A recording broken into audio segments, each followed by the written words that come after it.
Hey everyone, I'm Tiffany Harlick. I am a volunteer on the communications committee for the TBA, and we are so glad you're here, the Texas Beekeepers Association. And I have an awesome team with me today, some with AgriLife and some with the Texas Apiary Inspection Service. And I wanted to have everybody on today so that you could put faces with names and offices and understand what this awesome team of people do. They are here to help you, help all beekeepers in Texas, and we really want to encourage you to introduce yourself to them at the conference. Feel free to connect with their offices and their resources and services. So before we jump in, let me give you a brief introduction to who TBA is. We are your source for trusted education and updates on beekeeping across the Lone Star State. We are a member-based organization that represents all Texas beekeepers and local beekeeping organizations. We work with scientists, educators, beekeepers, honey packers, vendors, and others interested in the promotion of Texas beekeeping and real Texas honey. Our mission is to help both small-scale and commercial beekeepers through education, promotion, resources, and collaboration. So please subscribe to the TBA channel for expert tips and community news. We are gearing up for the 2025 Fall Convention, which is happening this November 21st and 22nd in Waco, Texas, with a special series by interviewing some of our speakers and those that are there to support all of our beekeepers. Our convention theme this year is Breeding Better Bees for Texas, but there are so many workshops to enjoy. There's a workshop on plants, there's a workshop on encaustic painting, there's workshops on queens. And we're also going to get into a little bit of Hannah's talk later, which is a doom and gloom concept that we are excited to talk to you about and all of our fellow bee nerds and bee friends and bee enthusiasts. So I want to start with the AgriLife office and Omar. And so Omar, would you please introduce yourself, your background, your doctorate degree, all of the things that you have done to prepare yourself, and then what you do with AgriLife and maybe your favorite way to eat honey. Hi, Tiffany. Thank you very much. My name is Omar Martinez. I am an animal scientist. Actually, I am from Colombia. I have a master and a degree in genetics on honeybees. I am the extension program specialist for AgriLife Extension Service. My office is located in Fort Worth. I cover this area, and I am so happy to be in Waco this November. That's awesome. Yes, and you are working on some really cool projects. I know one that stood out to me was translating some of our content into Spanish and doing some other things with the program. But would you give us kind of an overview of what the AgriLife office does for beekeepers? Oh, actually, right now I am working in the Beekeeping 101 in Spanish version. Yeah. And also, we are working together with Garrett to establish the breeding program for Texas State. The main goal for Texas AgriLife Extension is service the community, be the bridge between the university, the research, and the education, be the extension part. We have like a good team. It's a new program also. We are working in different areas, and probably Lauren is going to talk a little bit about the topic that she's covered also. But yes, the main goal is helping beekeeping and make beekeeper stronger here in Texas. Awesome. We really appreciate you, Omar. And I want to introduce Heather next. So Heather McBride, if you will introduce yourself and talk a little bit about your role within AgriLife and the Master Beekeeping Program, we'd love to hear more. Yes, Heather McBride. My background is biology and chemistry. I got hired on by AgriLife August of last year. And so I am the honeybee technician in Overton. So I'm in the office with Garrett. I'm kind of like the unofficial Texas Master Beekeeper Program coordinator. I actually started the Master Beekeeper program myself back in 2017. I took my first apprentice level test then and took my advanced level in 2023 and my master level last fall at the TBA convention. So I know the pain that the people in the program go through. personally, and I'm really excited to see all the positive changes, not only to the content, but just to the program in general, and improving the accessibility of the program across the state of Texas, I think is really important. So, That's awesome. Okay, Heather, what is your favorite way to eat honey? oh, probably peanut butter and honey roll up. Yeah. Okay, and Omar, you have to tell us, we forgot to ask, what's your favorite way to eat honey? With Parmesan cheese. With Parmesan. Okay. I love it. Okay, Lauren, what's your favorite way to eat honey? Perfect way to start it. So my boyfriend makes a mean sopapilla, and so Yes, honey with sopapilla is that's it. chef's kiss. Yeah. Okay, please introduce yourself, your background, and your role in AgriLife. Sure thing. So yeah, I'm Lauren Ward. A little bit about my background. So I think I call myself the official bug nerd of the group. I have an entomology background in animal science. I grew up in Texas. I went to Texas A&M a couple of times. And now I am an extension program specialist, just like Omar, but I'm stationed down in the Houston area, down in Angleton, so not too far from the coast. A lot of my interest does have to do with insect pollinators. So I have a lot of interest in, honeybees, but also native bees and other pollinators. So I can kind of talk to a lot of different groups that way, and also getting more youth involved in beekeeping. So kind of working on a junior version of the Master Beekeeper program. Okay, I love it. This is awesome. This is your team, guys. This is part of your team. There are more people on the team, but I want you to know, like, and love Omar, Heather, and Lauren at AgriLife. Make sure you go introduce yourselves to them, shake their hands, ask them questions, and just get involved with the AgriLife offices. They are awesome. Okay, so we're going to switch gears and go into Hannah. Hannah, what's your favorite way to eat honey before I forget? Spoon. With a spoon? Yeah. All right, awesome. And so tell us about the Texas Apiary Inspection Service and how your office works in tandem with and through the AgriLife programs. Okay, so I'm Hannah Blackburn. I'm with the Texas Apiary Inspection Service. We're basically the state regulatory agency for beekeeping, and we're honeybee health inspectors. If you're moving bees across state lines, if you are doing bee removals, then there's some paperwork that you need to do through our office. But if you are just a backyard beekeeper, any beekeeper can request an apiary inspection. We're happy to come out, look through the colonies, answer questions. There is a fee associated with that, but you get a lot out of it. We can check your mite levels, we can check your nosema levels, we can give you advice, things like that. But as far as we're housed under Texas A&M University, we have worked with Heather and them through the transition of getting the Master Beekeeper program under wraps, and they have done a wonderful job with that program. So we're happy to see that. Did you want me to start talking about my presentation? Because I can Yeah. talk about it. Yes, yeah. Tell us what you're going to be talking about at the convention, and then some fun facts that give us wanting a little bit more so that people want to come learn Scary about bugs. facts. Yeah, scary facts. Scary facts. Oh, and yeah, my background is in entomology, so I'm a bug nerd too. Yeah.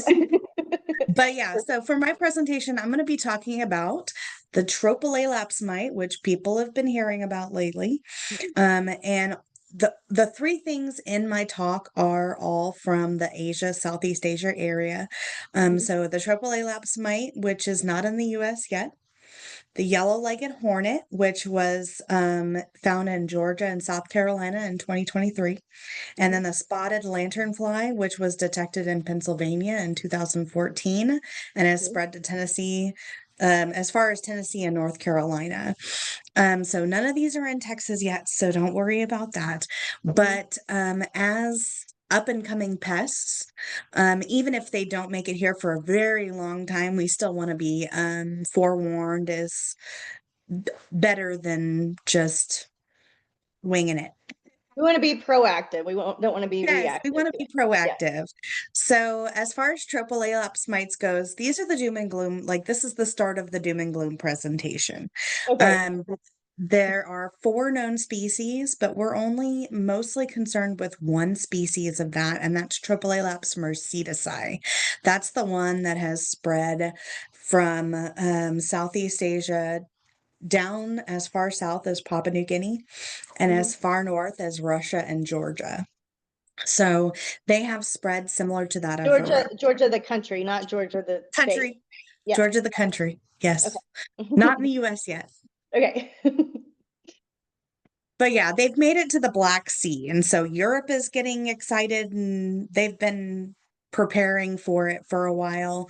And the US has also been preparing for it for a while. We're part of the Apiary Inspector Program of America.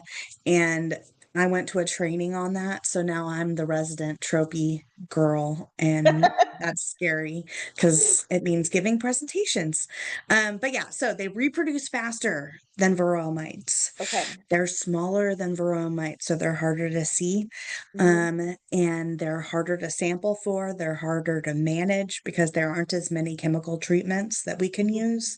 There's not a lot of knowledge. Like there's still so much we need to learn about this mite. So that's doom and gloom number 1. Okay. Doom and gloom number 2 is the yellow-legged hornet. That one, it's similar to whenever you heard stories of the murder hornet, the northern giant hornet. They do the same thing. They mark the colony with a pheromone, then they go get their sisters, come back and decimate the colony. So Wow. that is one of the reasons why they are doom and gloom. Another thing that if you suspect you have them, then you can watch your colonies and see if there's hawking behavior where the hornet actually like zooms around the colonies, and that'll be the first sign that you have nests in your area.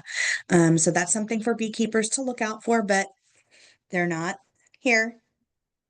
Georgia, South Carolina, not here. And then the final part of my presentation, part number 3, is the spotted lanternfly. Now, these do not harm bees. They are not harmful to bees at all, except for maybe messing with their food sources. But they can be transported by beekeepers on pallets. So these spotted lanternflies are in the category Hemiptera. They're kind of like stink bugs or leafhoppers and things like that. And they use their mouth parts to consume plant juices. And in that process, they can harm plants. They're bad for some of the ag plants that we like, and they're bad for some trees and things like that. If you talk to people in Pennsylvania, the populations have just gone wild, and you walk down the streets and you're crunching spotted lanternfly. It's kind of gross. Wowie. Yeah.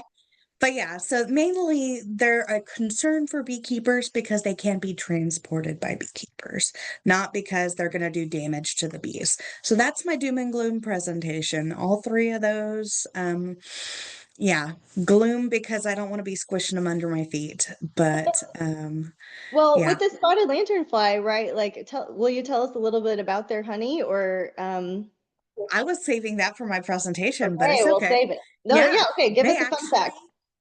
I actually have a bottle of it. So if you come to my presentation, you will have the opportunity to try some. So spotted lanternfly produce a honeydew, and bees will come collect that honeydew, and it's just their frass, their poop. But it's a chemical that they produce. The bees will come collect that and use it to make honey, which the people in Pennsylvania will jump all over you if you call it honey, but they'll produce a honey-like product Okay. made from the juices that are produced. And they do it with other insects as well. But the spotted lanternfly, that's something they noticed is that the honey was different after the spotted lanternflies showed up.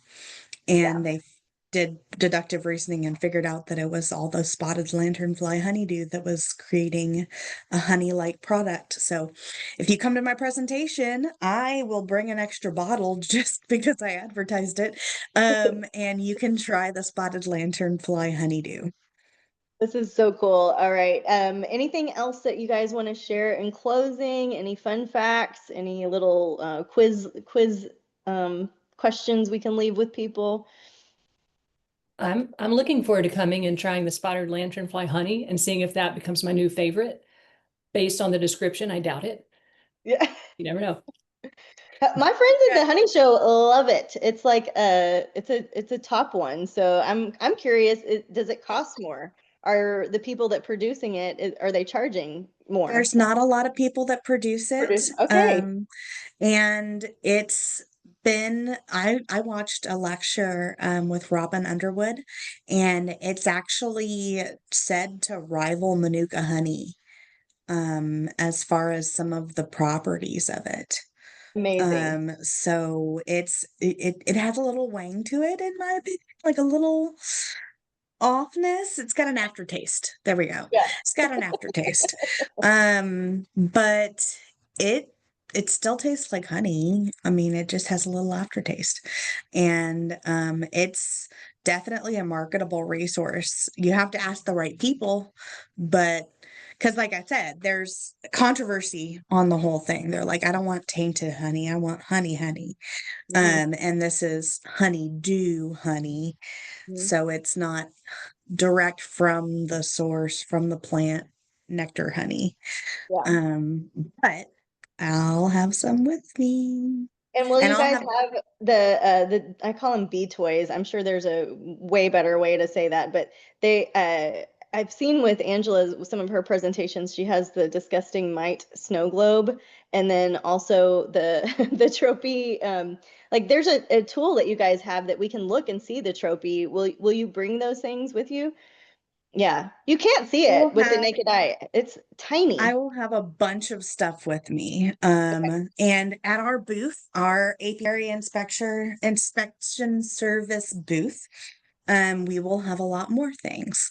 So, for my presentation, I will have Tropy, which is shortened for Tropolaelaps.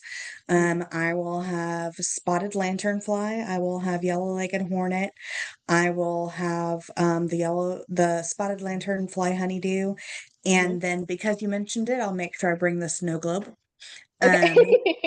I think Uh, there's a market for them. I think people love oh, these things. I don't Yeah. want to give away the surprise. Oh, okay. There may be a Don't- surprise incoming for TBA. It is full All of right. teasers. I like this. I try. I try. You can't give away all your secrets. Right. All right.